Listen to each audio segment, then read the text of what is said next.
In 2002, Joachim, you had a serious motorcycle accident. Would you tell us how this happened?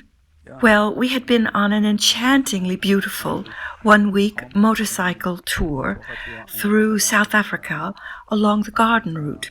Everyone who knows this area will understand this, and to this day, my heart skips a beat at the memory of it. We saw whales and dolphins in the Plettenberg Bay, and we really had the most wonderful time there. But insanely enough, on the last day, when we were on the last 10 miles of this tour, and in broad daylight, on a dead straight road, a drunken driver came at me from the oncoming traffic and hit me on the right side of my body while carelessly trying to overtake. And all this happened shortly before we were to give back the motorcycles. And there was no possibility for me to dodge the passing car.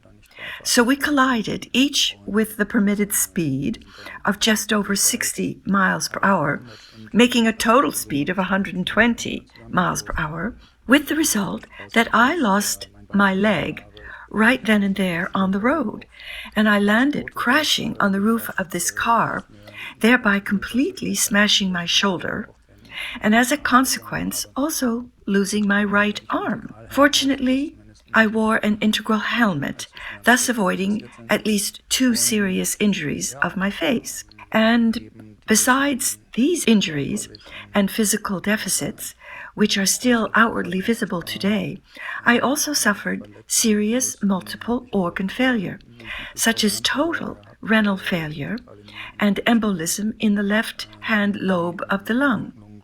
All this was aggravated by a pneumothorax, that is a collapse of the right-hand lobe of the lung, whereby the one or the other organic failure was only occurring some days after this accident, so that the organic failure actually happened step by step. Well, in the middle of the night, I was brought into the surgery room.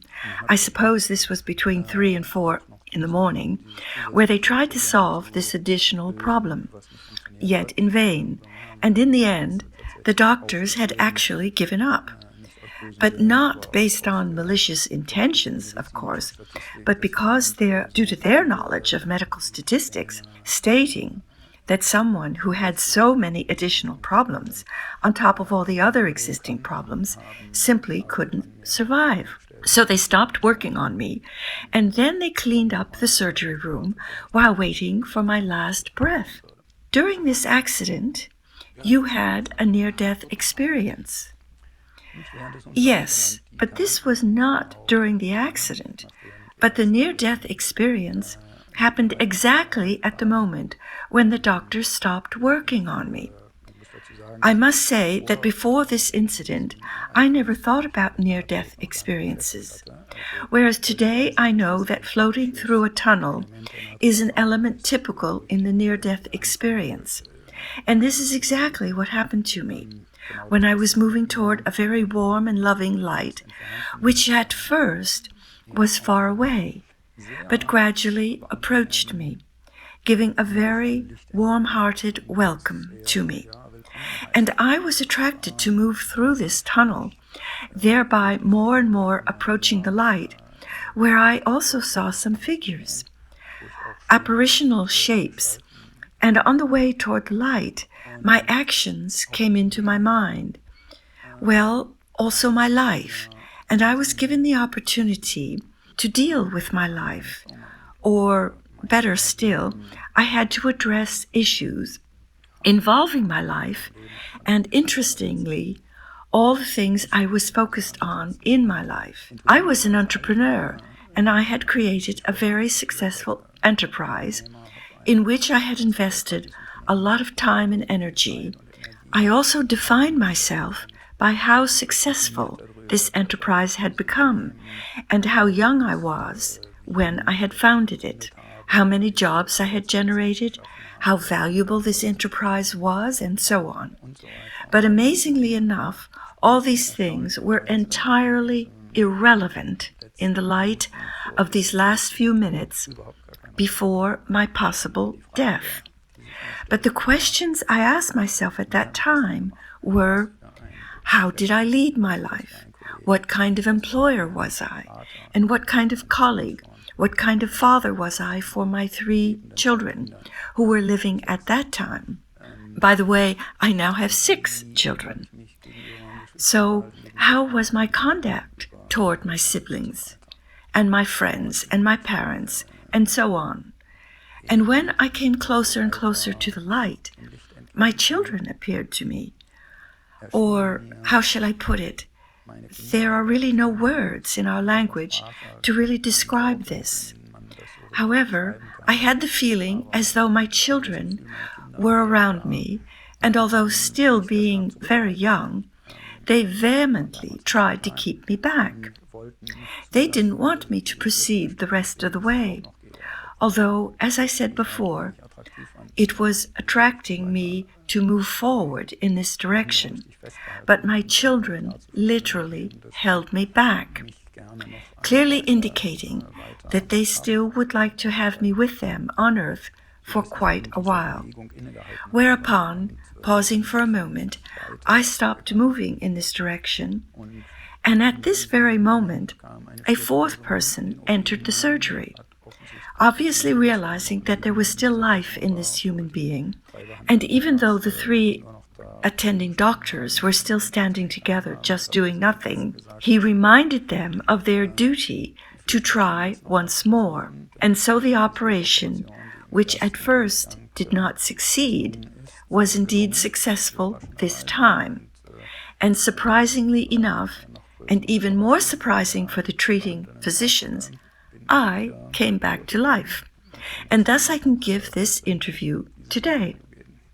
Did you notice this yourself during the near-death experience, that another person came into the room, or did you hear this later on from someone else?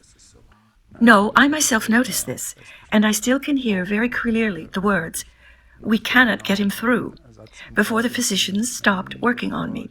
Later on, I asked myself how it could be possible for me to have heard and seen all this through normal channels. And indeed, I didn't. Because I did not experience what I have read about near-death experiences later on, that you often can see yourself, your body, from above. However, I can very clearly remember all the workflow in the surgery. What impact did this near-death experience have on your future life? Well, let me say, it had a tremendous impact on my life. I think, or better, I'm sure that this near-death experience was the event in my life that brought about the most significant change deep inside myself. As a matter of fact, I came out of this accident severely disabled, having lost 1 leg and 1 arm. But the deeper sense of this near-death experience was still of greater importance for me than the physical disability, because, as I said before, the meaning of this near-death experience was not how successful I was or which managerial values I had created, but the only thing that was important was what kind of person I was. And my thesis is that all people who have had near-death experiences feel the same way in the last few minutes of their life. Seen in this way, my children saved me. Without my children, I probably would have gone the whole way.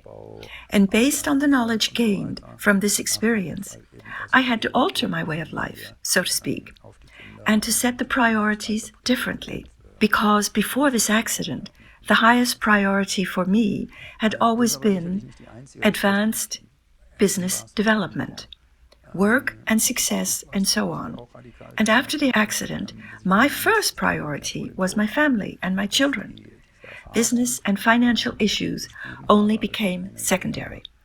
But this is, surely, not the only, but the most obvious change. What also changed radically was that due to this near-death experience, I no longer fear death. And I have described before how beautiful is dying, or more precisely, that the path up to the end was entailing a very warm-hearted welcome.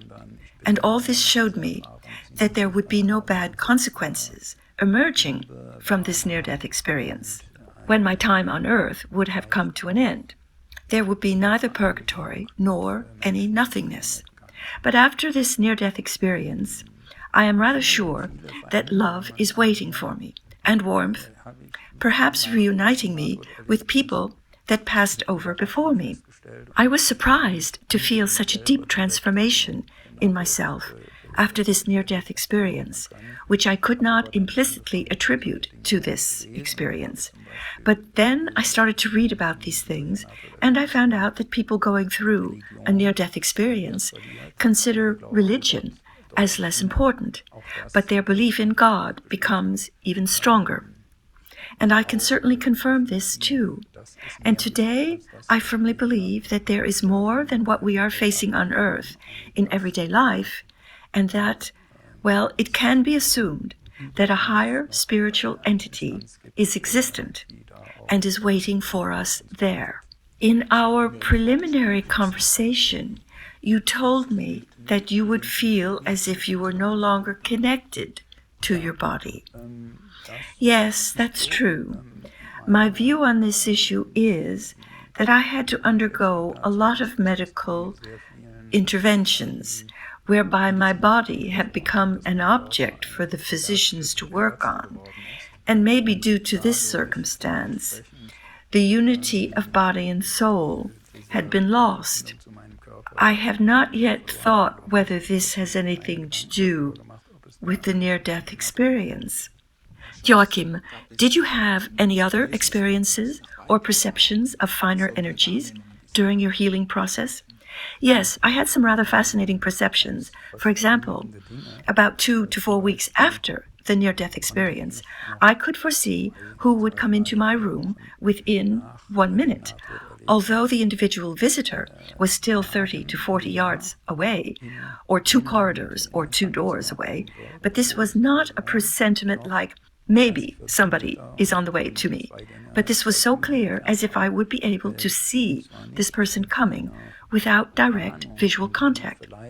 Well, I think that this was rather due to an enormously heightened sensibility for a phenomenon that we are unable to experience in normal everyday life.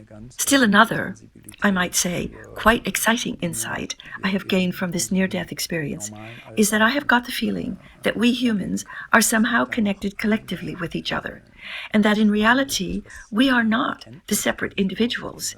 As, for example, in the way we two are sitting now across from each other, but that on a spiritual level, we all are perhaps part of an integral whole. And I have been carrying with me this insight to the present day. I was told, for example, that bamboo trees, or better, a bamboo forest, is also a single organism. And above ground, each bamboo cane is about 3 yards away from its neighbor, but each is also part of a whole. Under the earth, they are all closely connected with one another, going up into a higher unity. And sometimes I have the feeling that we humans behave towards others as if they were separate from us. Like one bamboo tree robbing us of light or overgrowing us, we fight each other, even though we all are, and this is my current view, part of a higher unity. So I really have the feeling that we would, on the whole, have a better world if more people, or all people, would have a near-death experience. But I hope, I certainly hope, under circumstances which are easier to bear than the ones leading up to my near-death experience. Because this would perhaps evoke, also in them, a feeling of being united with each other, and as a consequence, there would be less egoism. Joachim, thank you very much for the interview. My pleasure.